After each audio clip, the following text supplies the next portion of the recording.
All right, it's been a minute since the video, but we'll jump right into things. So today we're going to be working on the NSX.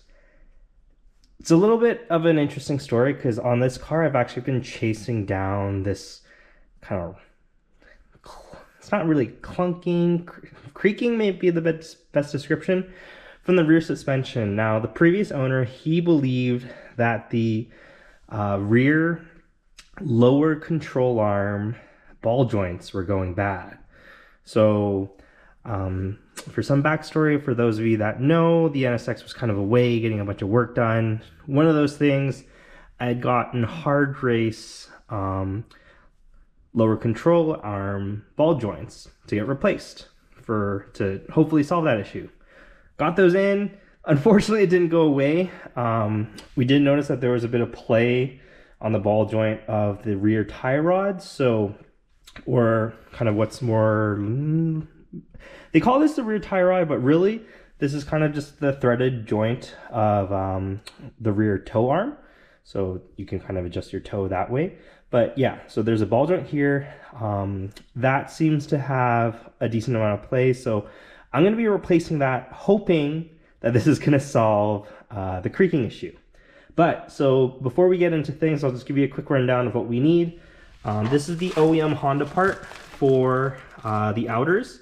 So it's part number 52340-SL0-000.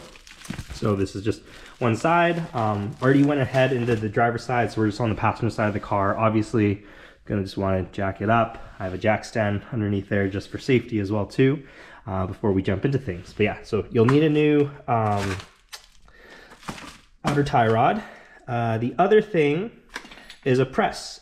So a lot of NSX owners, I'm sure you'll follow Chris Lum for a lot of his tutorials and DIYs.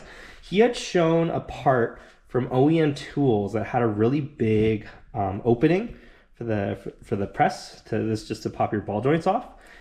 For some reason on Amazon in Canada, I couldn't actually get that exact OEM part, but this one kept coming up and it looks pretty similar. So maybe it's just an off-brand one. It's from a company called OMT. Worked well on the other side. I mean, these aren't really, doesn't seem like they're held in with a ton of force, so they're relatively easy to get out. But yeah, so we'll need this guy. Just a pair of pliers to pull out the little clip that's in here. And then we'll just need 17 mil. I have a breaker bar, and then just a wrench it's a ratcheting wrench just to get it off. And then finally a torque spec once we button everything up.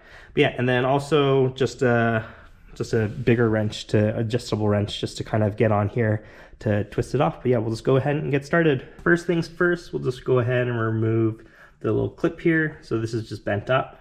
I'm just gonna bend this back to kind of straighten it out. And then we'll just pull it out with these pliers. And then that way we can get the castle nut off. And if you don't straighten it out completely like I am, it takes a little bit of massaging to get out. There you go. So with that out of the way, I'll just use a breaker bar and a 17 mil just to get this guy started. We have this guy cracked.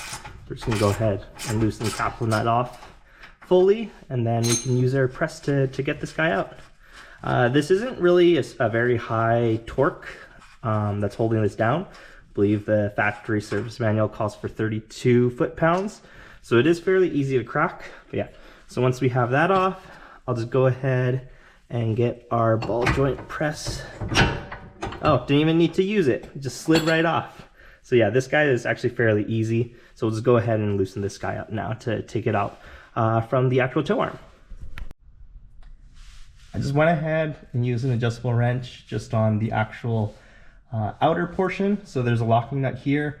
I figured because the alignment on the car hasn't really been changed, I probably should get alignment, but for the sake of time, I'm just gonna be loosening this outer and not touching any of the jam nuts, just to make sure that we're not really drastically changing the alignment. And then yeah, all you have to do is twist this guy off.